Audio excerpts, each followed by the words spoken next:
जो दिल्ली सरकार इस समय चल रही है वो करप्ट सरकार है।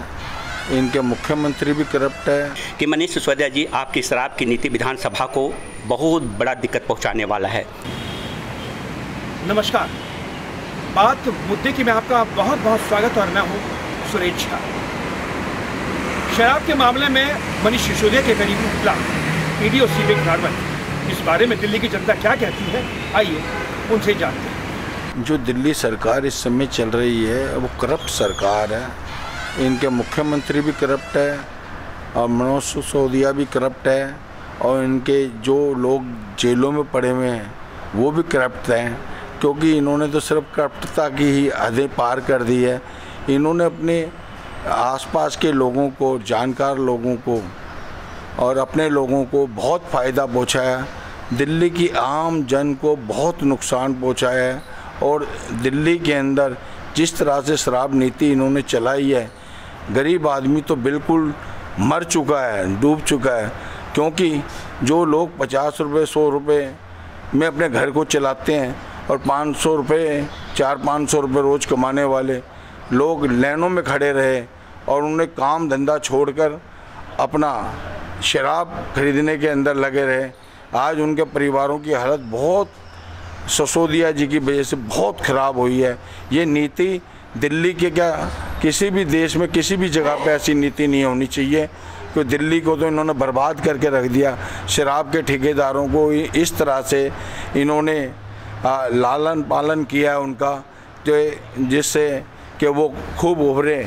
और दिल्ली के अंदर इस तरह की शराब नीति के खिलाफ हम भारतीय जनता पार्टी के प्रत्येक कार्यकर्ता, प्रत्येक दिल्ली का नागरिक इनके खिलाफ है। धन्यवाद। शराब नीति जो अब चल रही है देश में, गांव-गांव में, गली-गली में जो शराब के ठेके खोले जा रहे हैं, ये देश के भविष्य के लिए बहुत ही एक अंधकार की बात है, बहुत ही गलत बात है। वो मनीष सिसोदिया जी ने जितने भी इस तरह की शराब नीति के तहत जगह जगह ठेके खोल दिए हैं, या हम तो कहेंगे पूरे देश में ही जगह जगह ठेके को खोला जा रहा है। देश की जो युवा पीढ़ी है, देश के कर्णधार हैं भावी, उन सबको अंधकार के गर्त में धकेला जा रहा है। मेरे तो ये मानना है कि शराब को देश में बिल्कुल बैन कर दिया जाए और शराब का कम से कम जिस तरह से पहले होता था कि कम से कम 10 किलोमीटर या बड़े शहरों में ही कोई एक आध ठेका होता था, किसी को बहुत ज़रूरत होती थी, दवा के तौर पे कोई इस्तेमाल करते थे तो केवल वही लोग उसको इस्तेमाल करें। शराब नीति चाहे दिल्ली सरकार की हो या पूरे देश में कहीं भी चल रही हो, जिसमें शराब को फ्रीली उसको खोला जा रहे हैं ठेके को, वो सब बंद करना चाहिए। आपकी क्या राय है? सर, मैं बीके पांडे, पूर्वांचल परिवर्तन मोर्चा के अध्यक्ष, मैं दिल्ली से। मनीष सिसोदिया जी का जो शराब का नीति है बिल्कुल गलत नीति है। मैं विजय पांडे, पूर्वांचल परिवर्तन मोर्चा के अध्यक्ष के माध्यम से कहना चाहूँगा कि मनीष सिसोदिया जी को ऐसी नीति बनाना चाहिए जो दिल्ली में वाकई में ज़रूरी है। मैं दिल्ली में विगत वर्षों से रहता हूँ। आज जो शराब नीति हुआ है वाकई में ये बिल्कुल ही निंदनीय है और इसके लिए हम लोग आलोचना, खंडन और संघर्ष के साथ साथ इनको घेराव भी किए हैं। जगह जगह पर मैंने मनीष सिसोदिया जी शराब की नीति पर मैंने खिलाफ आवाज़ उठाया है। आज मैं भारतीय जनता पार्टी के कार्यालय से बीके पांडे आह्वान करना चाहूँगा कि मनीष सिसोदिया जी, आपकी शराब की नीति विधानसभा को बहुत बड़ा दिक्कत पहुंचाने वाला है। अभी निगम पार्षद का आने वाला चुनाव है। शराब की नीति तुष्टीकरण की नीति है, शराब की नीति आरक्षण की नीति है और शराब की नीति आपको, आबो हवा को बहुत ही बिगाड़ने वाला नीति है। सर, मैं ये नहीं कहता हूँ कि इनको फ़ायदा हुआ है कि इनको घटा हुआ है। मैं ये आलोचना और बहुत ही गंभीर आलोचना करता हूँ मनीष सिसोदिया जी को।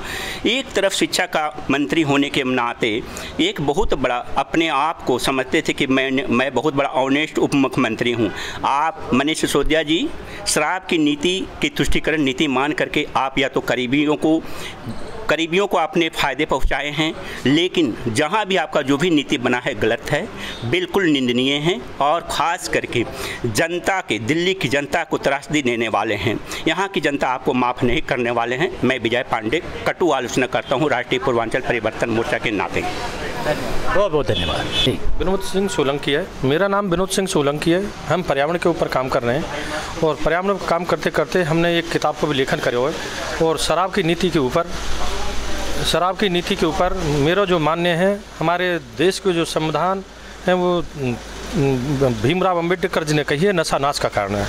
और जहाँ पे नशा का कारोबार अधिक होता वहाँ हर प्रकार की समस्या आमे हैं, घर में दिक्कतें आमे हैं।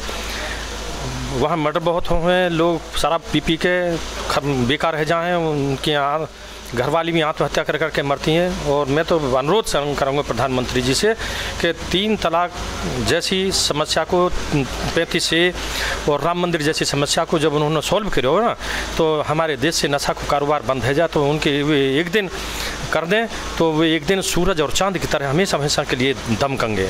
प्रधानमंत्री से मेरा अनुरोध है, गवर्नमेंट को चाहे कितनों भी राजस्व हमारी सरकार से आवे, तो डॉक्टर भीमराव अम्बेडकर जी ने कही है कि चाहे गवर्नमेंट को राजस्व नशा के कारोबार से कितनों भी आवे, लेकिन नशा के कारोबार पे राजस्व न लेकर कहीं और हाथी भी ले लें वह राजस्व की पूर्ति करने के लिए, लेकिन ये नशा को कारोबार देश से बिल्कुल बंद करना चाहिए।